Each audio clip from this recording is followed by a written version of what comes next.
la princesse Benjamine du royaume de Suède a célébré ses noces d'État. Ce jeudi 8 juin, Madeleine de Suède fêtait en compagnie de son époux Christopher O'Neill, leurs 10 ans de mariage. Une véritable joie et un bonheur pour la royale de 40 ans qui n'a jamais cherché la lumière et qui savoure cette histoire d'amour, elle qui a vécu une véritable trahison avant de rencontrer son époux. En effet, le financier anglo-américain n'était pas son premier promis. Quelques années auparavant, la princesse a connu une belle histoire durant sa formation universitaire avec un étudiant en droit, Jonas Bergström.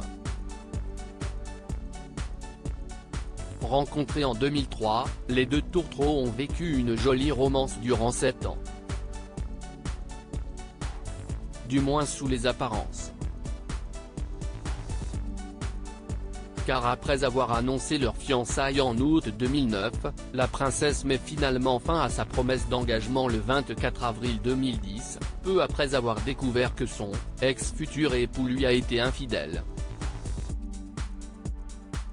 Une information confirmée auprès des médias locaux par Tora Strömberg, joueuse de handball norvégienne et celle par qui la faute est arrivée, assurant n'avoir pas su qui était son amant d'un soir et présentant ses excuses à la princesse. Après cette douloureuse décision, Madeleine de Suède avait décidé de s'exiler un temps à New York. Une bien heureuse décision, puisque si est dans la ville américaine qu'elle a finalement rencontré l'homme de sa vie et avec lequel elle a eu 3 enfants, Léonore, Nicolas et Adrienne.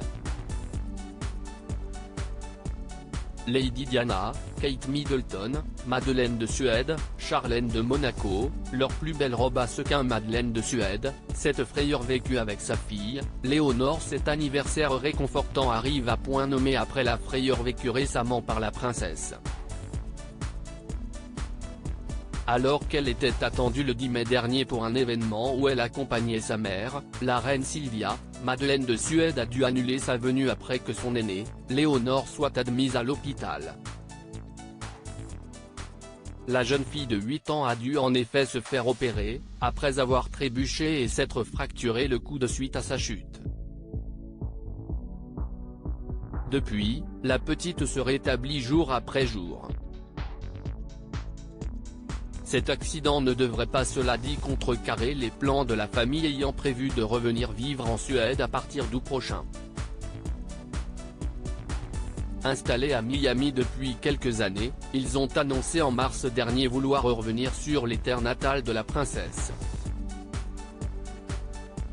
Un retour qui devrait faire le bonheur du peuple suédois. Crédit photo, Dana Press.